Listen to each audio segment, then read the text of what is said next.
We're Good about to evening. start. Mhm. Good evening. Thank you. We were waiting for others. Give 3 minutes additional to allow others to join. So Okay, that, okay, thank yeah. you, thank you. And I think it's time we can start. Yes. Yeah. Good evening, everyone. You are welcome to Good today's evening. class. I hope you had a great day. Mhm. Okay. All right. Let's start. Today we're going to look at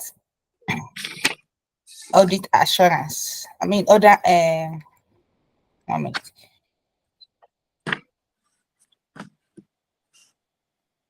audit related services. I think I mentioned it last week. That is what we'll be looking at Audit, today. please Related come again. services, audit Okay. related services. Okay. Yes, and this is week 8. I hope we know we have 2 weeks left. Again, let me remind you of the mock exam. I think today or tomorrow will be the last day. If you have not attempted it, please do. It's just to check your knowledge so far, and so you can know uh, what is left to do, and to know your competency. Basically, that is the essence. The questions are there, and you have the answers also to check your questions. Please try it as if you are writing an exam. Time yourself. I think the maximum hour you can have in ICAN exam is 3 hours. Okay, please time yourself and see your competency. If you have any questions, you can go to the Telegram and drop your questions. It will be attended to. Okay, that is by the way. Let's just start. Business of today is audit related services. At the beginning of this class, we talk about audit services, assurance engagement, and other audit engagement. We just talked about it briefly. So the purpose of this class is to go into the audit related services deeply. Now you'll be able to understand the difference between assurance engagement and engagement that's not assurance. We start with review engagement, agreed upon procedures, compilation engagement, investigation is also part of auditor's job, liquidation and bankruptcy, auditors also engage in these uh, jobs. Okay, as a reminder, difference between audit and audit related services. Just to refresh our memory, we know it. Audit is a form of assurance engagement, and the purpose is to give opinion. And you know the purpose of your opinion, you know the implication of the opinion you are giving on the financial statement. It is designed to provide high level of assurance to the users of the financial statement. However, audit related services, they said audit related services because you will see why it is called audit related services. Number one, they are being carried out by auditors. Number two, they have some similarities with audit because a professional is handling a job. You see a touch of a professional handling your job. Audit related services do not provide high level of assurance. And in some cases, they do not provide any assurance. That is why it is audit related services. You might have assurance, might not have assurance based on, for example, review of data. Review of data is an assignment given to the auditors to check the information provided by another person. Just for example, you want a professional to confirm that, oh, the information provided by what example can I give?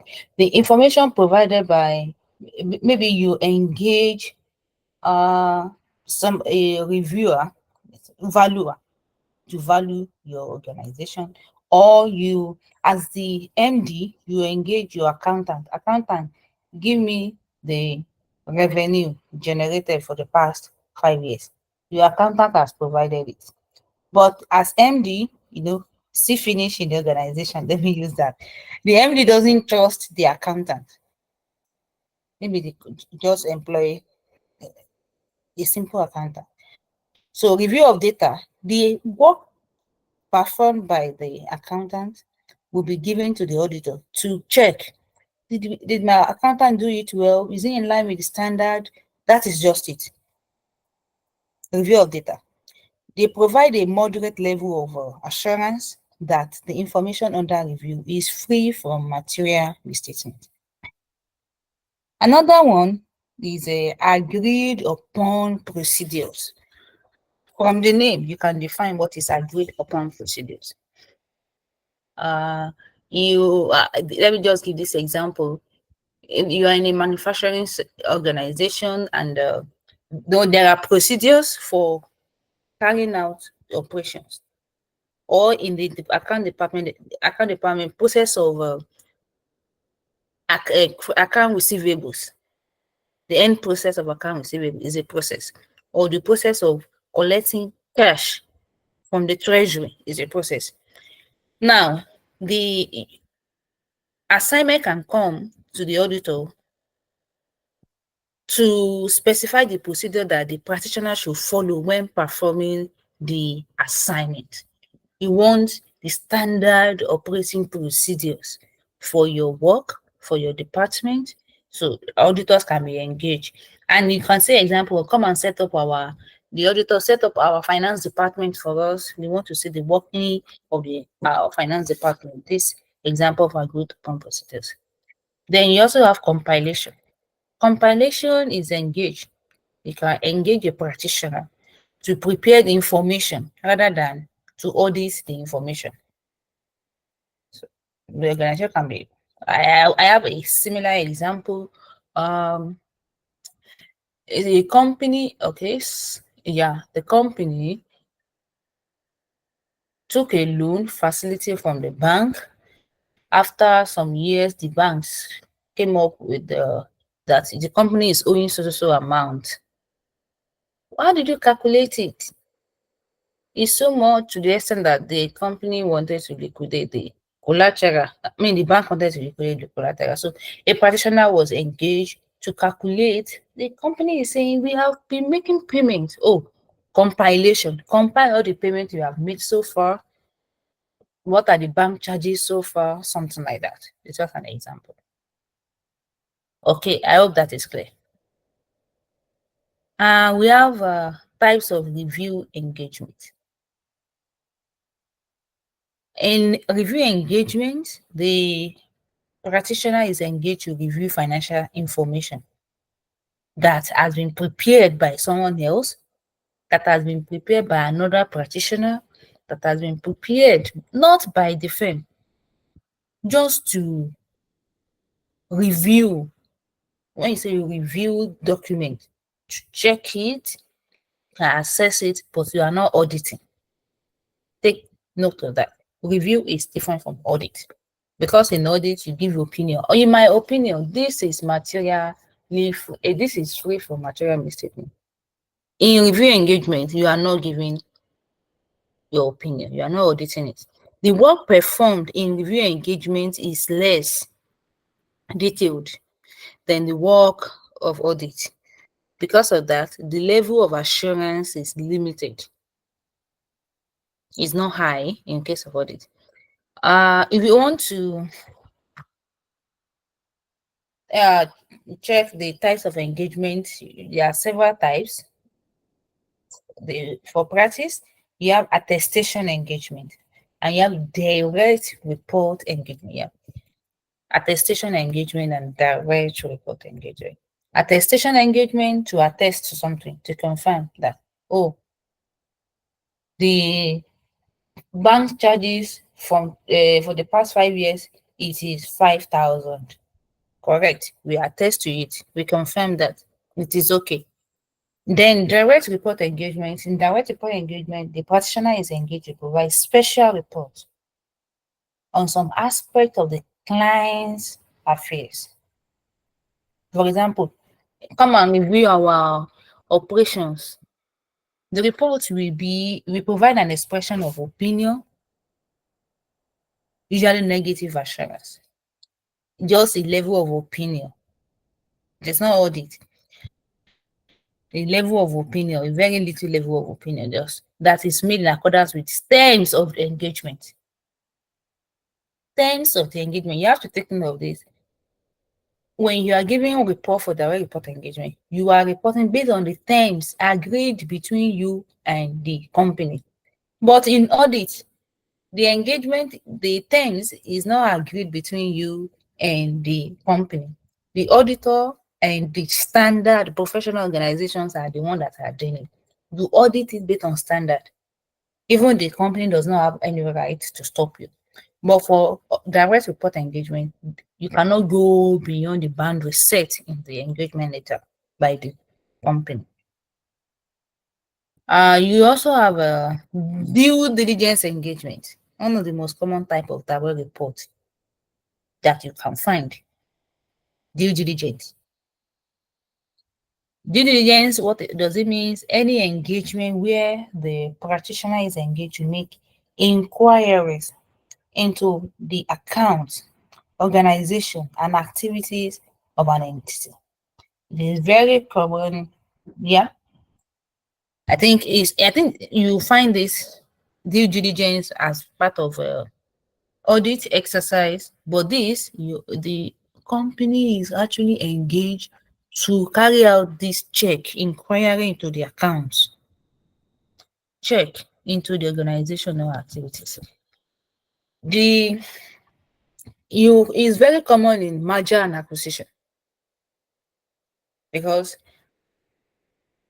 eh, for merger and acquisition, the company that want to buy, you want to inquire very well. Most times if the company want to sell, they want to want to merge and want to be taken over, they base the price on the financial statement, the figure on the financial statement. So if the company that want to be taken over, the company to be sold, is claiming that our net worth is $500 million.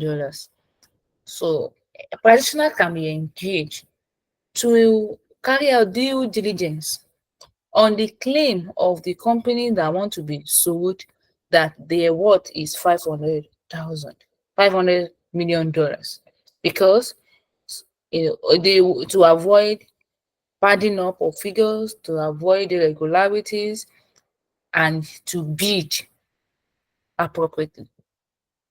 Yeah. So it's very common if you are into in the Department of Marketing and Acquisition in the audit firm. That is as simple as that. The essence, you can know the essence of due diligence. You want to inquire about this. For merger and acquisition, you want to decide whether the takeover or merger is actually worth it. You will check into the asset that they are claiming, the equities that they are having, the liability. Do they worth the price they are asking? Then whether the proposed cost of acquisition is reasonable. That is why you need due diligence. And you can imagine several reasons to carry out due diligence for merger and acquisition. You need to take note of due diligence exercise, the items to investigate. When you are having due diligence job, you need to check the financial performance and the financial position. I hope you understand financial performance, income statement, financial statement, the financial position, the balance sheet. To look at the historical financial figures about the target company, and also look at the management accounts, the budget, the profit and loss, cash flow forecast, and the business plan. You review all these exercises. You are given due diligence job. You also check the operational issues,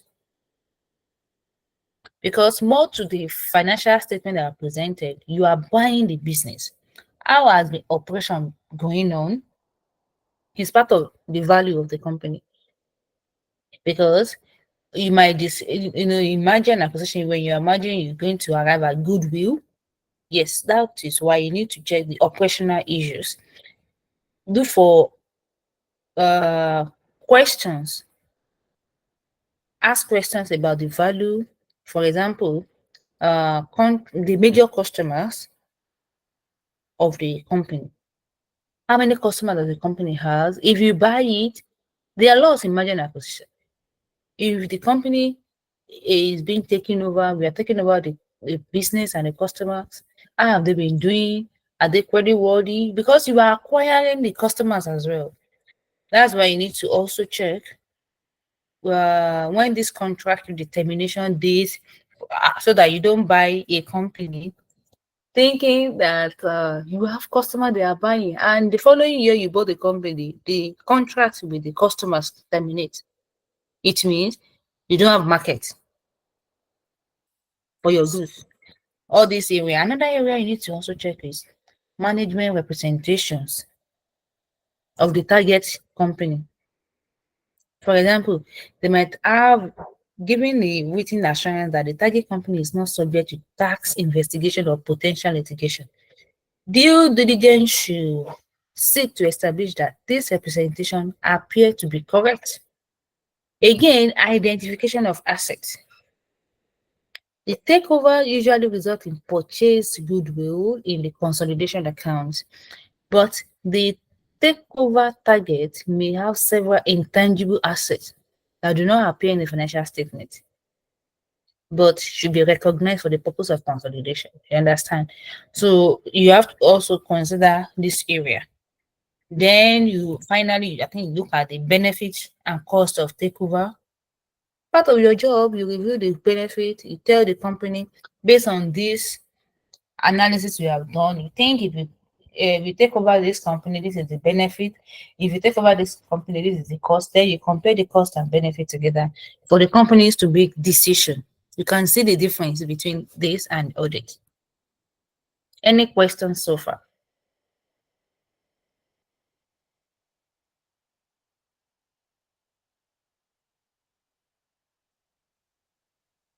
Any questions so far?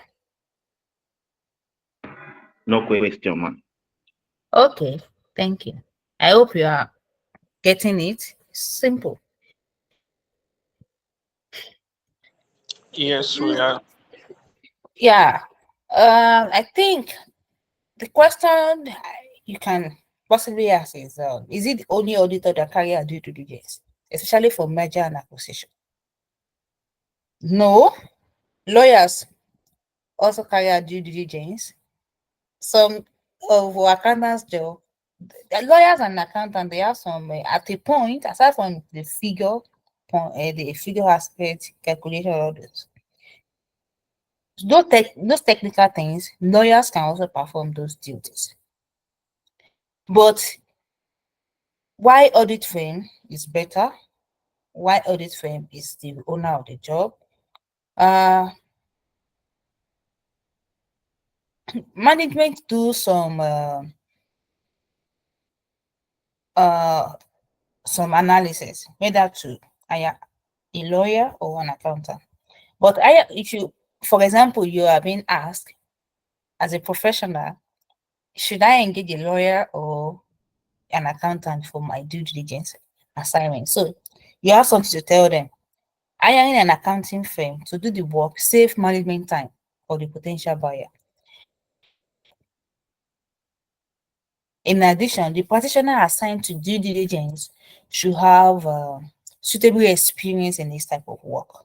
Accountants know how to, if you want to inflate the figure of the financial statement, and I think we talk about analytical procedure, double entry approach. As an accountant, a practitioner, when you see a figure in the financial statement, you know where the deficit will be. There is a problem, you cite a problem in the asset side. Based on experience, you'll be able to know this problem asset side, the company is it's affected. You can tell them that as it has affected the credit side, debit side is also affected. It's an accountant that can quickly spot that. Then for large takeover, the amount of time and resources required to carry out the proper due diligence can be much. Using professional firm may help to reassure the shareholders that the potential shareholders in the potential buyer that the acquisition has been properly evaluated. Yeah, is a level of assurance. If you are engaging an accountant or audit firm to carry out the due diligence, then the shareholders can be rest assured that those that review the target company, they were professionals and is their call. Okay. So to save time, in addition to lawyers being engaged, the company might say, we have accountant, let them go and do it now.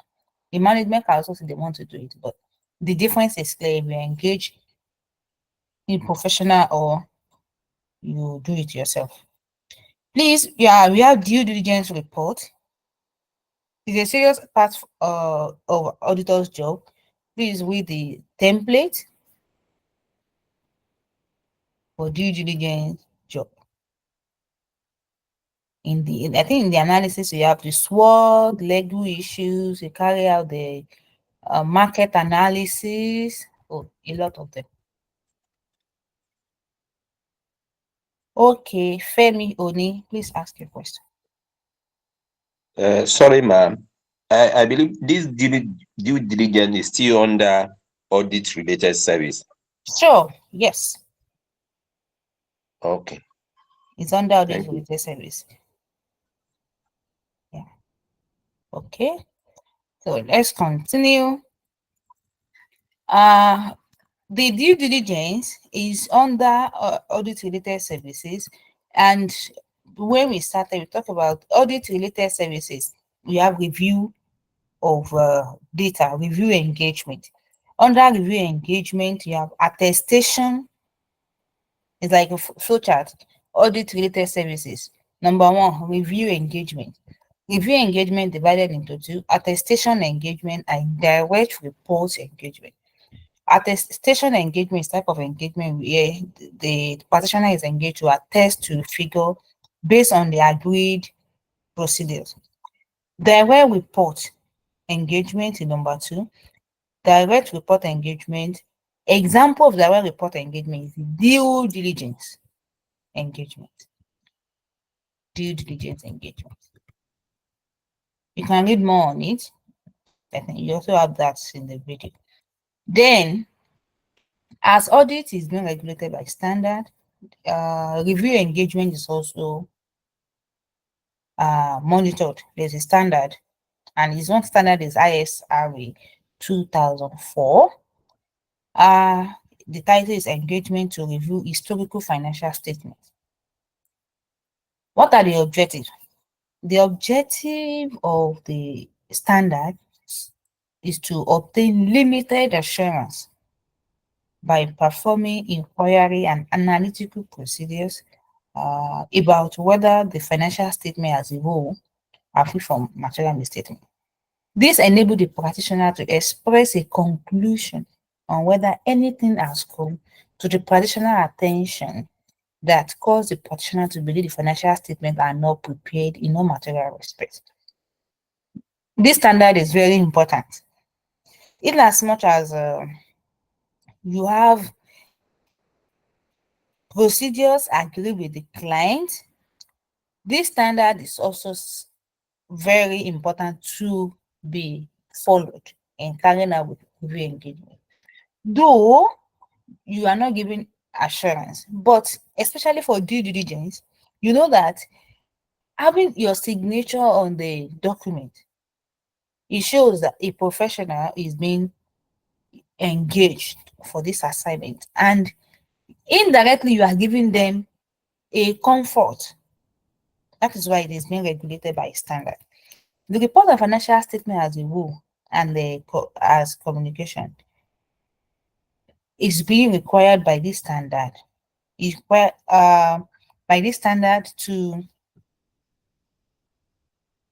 be something that can give a level of assurance to the users.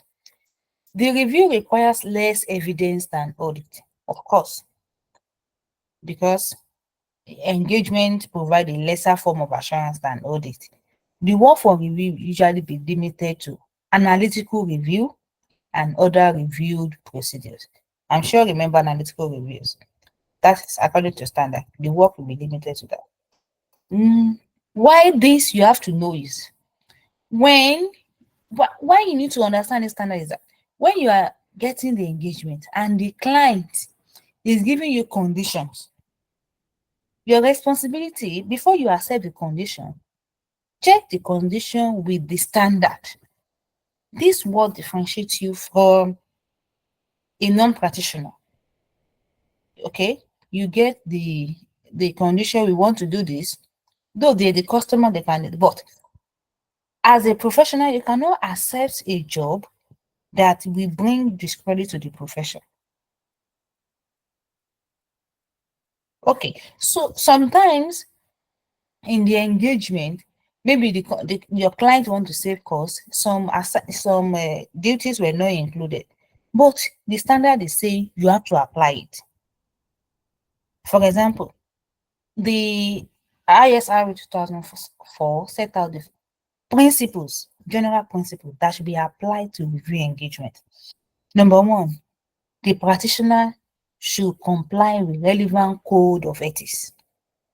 And one of the code of ethics says you should not accept a job that you know that you are not competent to handle. The code of ethics says you should not accept a job if there is the outstanding due to the previous person. The code of ethics requires that you should not accept a job that you have seen there is a threat to your independence and objectivity. You can see why this standard, you have to apply this standard. Then the principle of this standard says that the practitioner should plan and perform the work with the attitude of professional skepticism, recognizing that material misstatement may exist in the information that is subject to review. Then the principle of this standard also says obtain sufficient and appropriate evidence through inquiry and analytical procedure, then exercise professional judgment. The actual term of review engagement shall be agreed with the client and set out with engagement letter. Procedure for reviewing of financial statement. Steps to review financial statement. Number one, you determine the materiality of the financial statement as a whole. We have discussed materiality. Then the practitioner should obtain an understanding of entity's business and industry in which it operates. Similar to audit, right? The practitioner should also make inquiry into entities' accounting policies, practice, procedures, and the process in preparing financial statement. There are a lot of them. Please read up to save time. If the practitioner finds information indicating that misstatement might exist in the financial statement, then the scope of work shall be amended. Because as long as the client is allowed to agree the terms, the job must be carried out with maximum professional quality. Yeah. When you get to review engagement, the standard has told us the principles to follow, the process to carry it out in reviewing, then reporting. The third one is reporting. How do you report the review engagement? The outcome of review engagement will be a report from the practitioner. The report will be in two forms. depending on whether no matter has come to the attention of the practitioner, which indicates that the true and fair view is not presented, or some matters have come to the attention of the practitioner. Either ways. So if there are matters that have come to the attention of the auditor will issue a report giving a clear expression of limited assurance. You can, in your ICAN pack, you have the sample there, and where there such attention, something has come to the attention of the auditor, this template is also there where you need to qualify your report. I hope that is clear enough.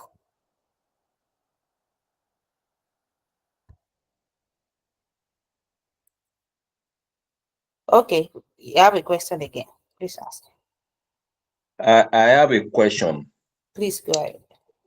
I'm a little bit confused because yes, initially you said that audit related service can be of giving an assurance or no assurance. Mm-hmm. And you have been making reference to standard that has to do with giving an assurance. That Okay. means giving a professional opinion. Mm-hmm. Are there not standard that is meant for this audit related service? Okay, thank you. Let me repeat myself. Now, let me start from the last part. The standard that is guiding audit related services is what we are reviewing. Let me remind you that audit related services, there are several of them. You have review of data, agreed upon procedure, we have compilations. So it means one standard is not covering up for all these other related services, other many services inside. So one of the many services is review engagement. Review engagement, and that is what we have been considering. Yeah, okay, sorry, Baba.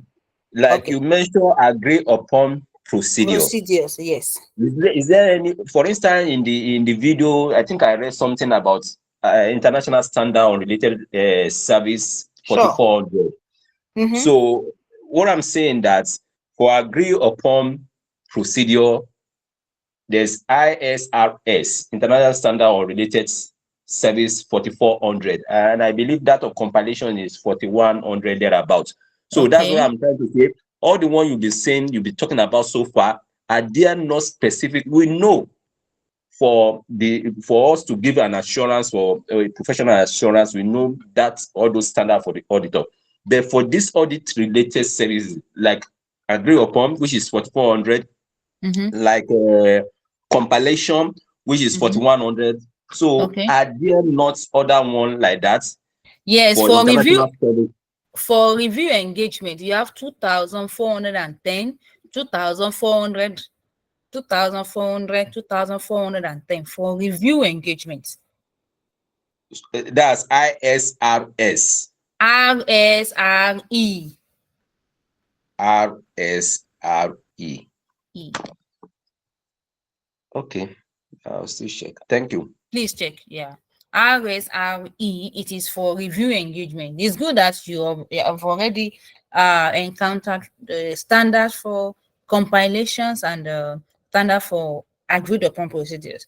We have not gotten there tonight. Now we are in reviewed engagement.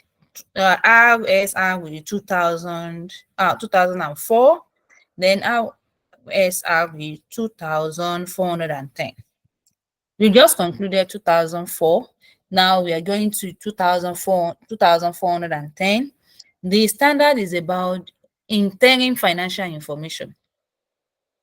Review of interim financial information performed by independent auditor of the entity. That deals with it's an extension of the ISRE 2004. RSRE 2004 is talking about the review of financial statement. But you agree that there are interim financial statements, that is financial statements that are prepared quarterly before the end of the accounting year. So this is saying that the process to review this kind of statement, because it's a separate financial information, and in the IFRS standard, there is also a separate way of reporting interim financial information. Because of that, you also have to apply the provisions of this standard in reviewing, in case you are given an assignment to review interim financial information. What are the expectations of auditor or the practitioner in this kind of engagement? Similarly, you comply with the same ethical requirement, implement appropriate quality control procedures. Now, when you are complying with ethical requirement, it means that, the standards, these ethical standards say that you must have knowledge of what you are doing. It means for you to review interim financial information, it is not enough that you know how to review financial statement, a whole financial statement, because even in IFRS, there are separate standard things you need to consider for interim financial information and the full year financial information. And the standard requires you that you must understand IFRS guiding the preparation of interim financial information so that you'll be able to review it. You must be familiarized with the provision of IFRS that guide the preparation of financial information for you to be able to review it. That is what ISRA, that is the essence of ISRA 2410. Then it also requires that the plan and the auditor should plan and perform the review with the attitude of professional skepticism. They are similar to ISRA 2004, but the main idea is you should be able to differentiate the financial information for interim financial statement from financial statement. And if you look at this IFRS standard, you know that there are several different processes for preparing the financial statement. That means the procedure, you must change your procedure for auditing it. Then, how do you review the interim financial information? Number one, the standards say that auditors should obtain understanding of the entity and its environment, including its internal control, in order to assess the risk of material misstatement. Then to select appropriate audit procedure for the review. The procedure you would draft out to audit the full year financial statement is not the same as the procedure to audit interim financial information. I hope that is clear. If there is any matter that comes to the attention of the auditor that may make the financial statement to not be free from material misstatement, the report should also states that then the auditor should discover whether management has taken subsequent events into account, or they have made assessments of entity's ability to continue as a going concern. The auditor should also obtain written representation from the management that they acknowledge their responsibility for internal controls, then have prepared and presented in accordance with applicable financial reporting framework. That is why this standard is drafted separately for interim financial information, because though financial information, but the procedure is different and the expectation is also different. And interim financial information, I'm telling you the importance of this standard. Interim financial information, it is very, very important in advanced world, because it is believed that the essence is to be able to spot any risk, to spot any problem ahead of time. The people don't want to wait for 1 year before they make decision again. That is why make interim financial information be able to be able to make decision in the 1 year, in 6 months time is going to be good, 1 year time is not going to be good. That is the essay, and that is why this standard, I think, is being drafted specifically for interim financial information. I hope that is clear. Then we can go to the next type of audit related service. So far, we have been discussing audit related services. Number one, review engagement. We know what is review engagement, and we discover two standards are guiding review engagement. Now, let's move to number two, agreed upon procedures. Agreed upon procedures, I've defined it before, is engagement. The client that engage also decide the procedure that the accountant will follow. Nevertheless, there is international standard guiding the auditor in the performance of this assignment. And the standard is the International Standard on Related Services, ISRS 4400. The standard states that the conduct of agreed upon procedure is regulated to perform the agreed upon procedure assignment regarding the financial information. And what are the requirements of this standard? If you are being given agreed upon procedures, the standard requires that the terms of the engagement for agreed upon procedure should be set out in the engagement letter. And the engagement letter should include the nature. So the auditor should check. Engagement letter that you are being given by the client should include the nature, the purpose of the engagement, including a specific clarification that it is not an audit and it is not a review. We have talked about what is an audit. Just now, what is a review. So the standard is requiring that in the engagement letter, it should be stated that it is not a review engagement, it is not an audit, for clarity purpose. Then the engagement letter should also include the procedures that the client wants that the accountant should carry, and the information to which the accountant is required to apply these procedures on. The forms of the report to be issued at the end of the engagement should also be discussed in the engagement letter. I hope that is clear. Any questions so far? Okay. The processes, the standard also says that the processes undertaken by the accountant to perform agreed upon procedures may be similar to those involved in audit. For example, in this engagement, the auditor is expected to plan and document evidence. Evidence must be collected, conclusion must be reached, then report must be prepared. There is no assurance attached to this engagement.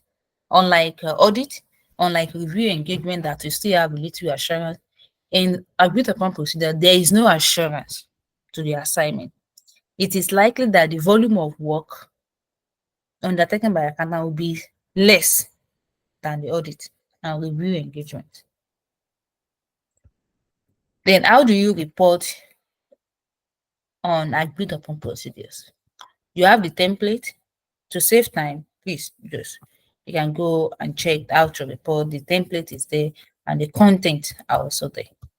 So we can quickly move on to the next type of audit related service, compilation. Compilation engagement is another audit related service. It has been defined before. The accountant is engaged in compilation engagement to prepare financial statements or other information. To prepare financial information and not to audit or review the financial statement or other information that has been prepared by someone else. They will also use accounting expertise rather than auditing expertise. I hope you can, the distinction is clear. Agreed upon procedure, compilation, and audit. Review. I think you can be able to differentiate them. In a compilation engagement, the auditor is most likely going to use accounting expertise rather than auditing expertise. An example is the preparation of financial statement for sole trader or club or association. Is so clear. For example, auditor prepare financial statement for clients. The accountancy firm is engaged for the accounting expertise and not its auditing expertise. No assurance is provided by the accountant who carry out the work. But I have a question for you, for us. Let us just discuss. Please, I need your response for this one. For compilation, just say that the accountant, the audit firm, the practitioner is engaged to prepare the financial statement and not to audit it. Now, does it mean that, I just want to ask out of curiosity, when audit firm is engaged to prepare financial statement and the financial statement want to be audited, can the same auditor that prepares the financial statement also audit it? What do you think? Do you get my question clearly? No, I think it will lead to self-review threats. You cannot prepare the financial statement and you still be the one to audit it. Okay, thank you. Any other opinion?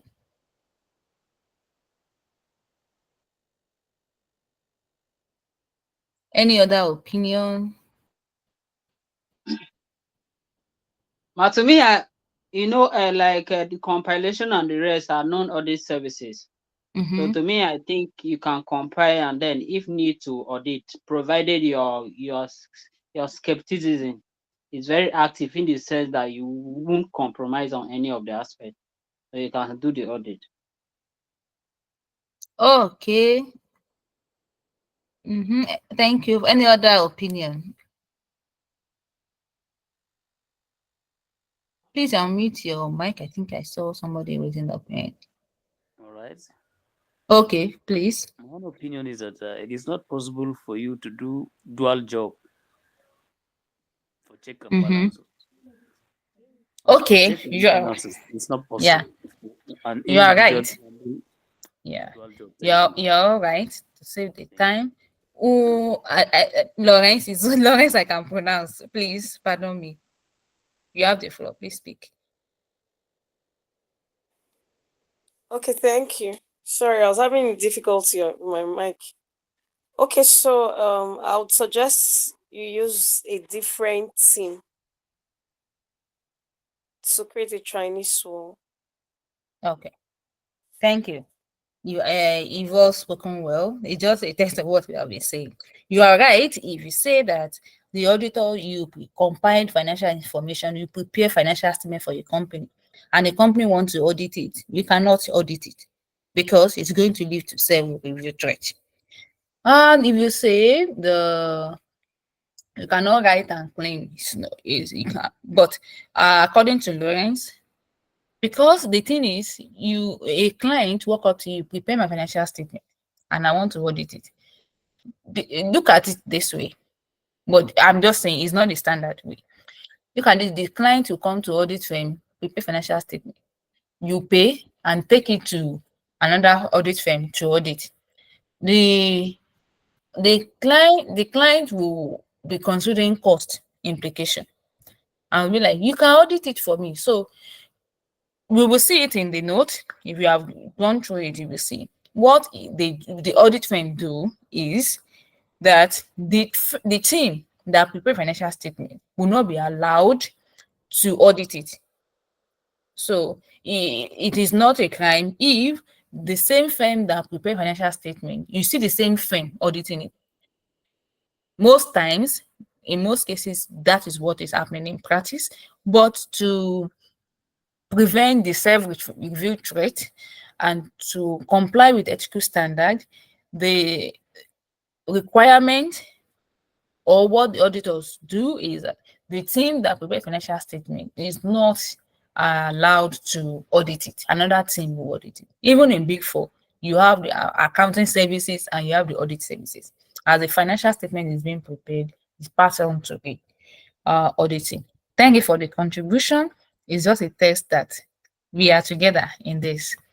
Okay, we have 7 minutes more. If you have any question, please ask.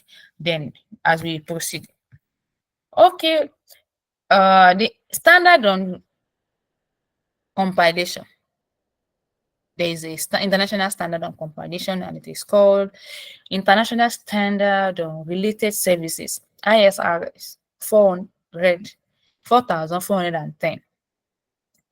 The standard regulates the conduct of compilations engagement, just like the scenario depicted. So it is a regulator.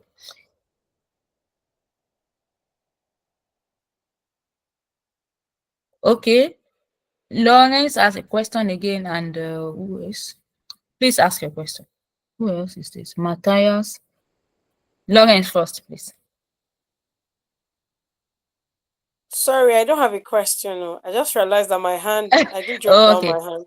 thank you. Okay, Mr. Matthias, please ask your questions. All right, ma. I have a case study that I would want you to give me a professional advice. You want us to give you advice? We are learning together. Okay, please. All right. I have an accountant who works and handle cash on a daily basis, report to the bank, report to his supervisor. There was a time, and it is belief money keep disappearing from the cash till, and there is no evidence to prove that yes, it was broken. It's generally believed that around those locations, people use charm to withdraw money.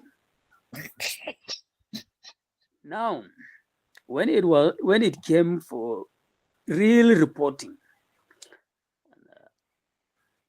the internal auditor is aware of this case, and management, this thing keep happening for about 8 months. That the accountant have a short of 1.2 million.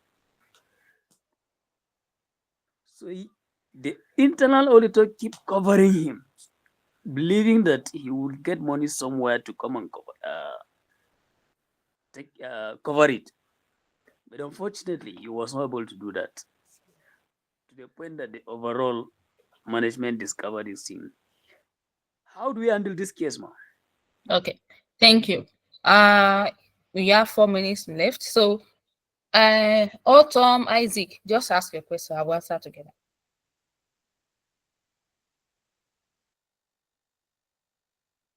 Autumn, Isaac, are you still there? Okay, while we wait for him to answer his question, to ask his question. Okay, in this case, this is why it's normally happen. And this is why review engagement. If you're having a doubt like that, you can review engagement. Or investigation is also part of audit related services. You can engage a professional for investigation assignment, review engagement. You want to review the financial information that they are preparing.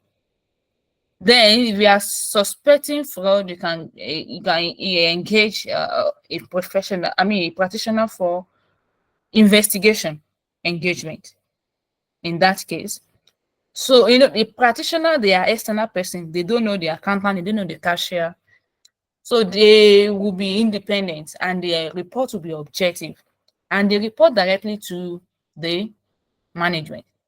In that case, the management will specify the requirement. We want you to carry out, to investigate this so and so. So they will not go beyond the boundary based on what is happening in the organization. I hope that is clear. Thank you so much. Yeah, thank you. Yeah. Okay. Thank you very much for today. Please read up on I don't know if anyone has any issue with the mock exam. Is everything fine over there? I've not even seen the question yet, man. Please I check didn't see any question there. I didn't see any mock. in I I the chatted saw with every them. other They thing. I said didn't it should see be mock posted as I tomorrow. yesterday. in the members area. Yes. Yes. Oh, I didn't see okay. mock for November. He said tomorrow that they will post it there. Okay. Okay. Okay, let's wait till tomorrow then. If nothing happens, please write on the Telegram. The admin will respond to it. Please escalate on the Telegram. The admin will respond to it ASAP. If you have any issue with it, just write on the Telegram. I will also be there to answer your questions. Okay, if there is no other question, please read more on today's topic. The other related services, they are interesting. Is what you can imagine and formulate case studies on. You are a financial police and an auditor. Auditors don't have friends because you are skeptical. Every time you think somebody is doing something that is not right. Not only about money, but maybe the internal control, they are not following it. So they have standard that is guiding the auditors. If you have any doubts, go to the standard. You have reviewed how many standards? The four standards. Well, so the last thing we're supposed to talk about today is investigation, but you can read up. It's so simple. Thank you for today. Till next week. Next week, let me quickly check. Our time is up. The topic for next week, in case you want to prepare. Next week, okay. And work. We're talking about chapter 14. Let me check. Chapter 14. What's there?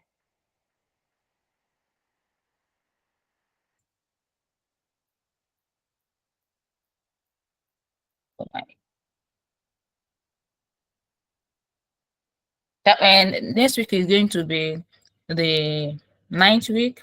Okay, we'll be looking at reporting, audit reporting next week. Till next week, see you. Bye for now. Thank you. Bye, everyone.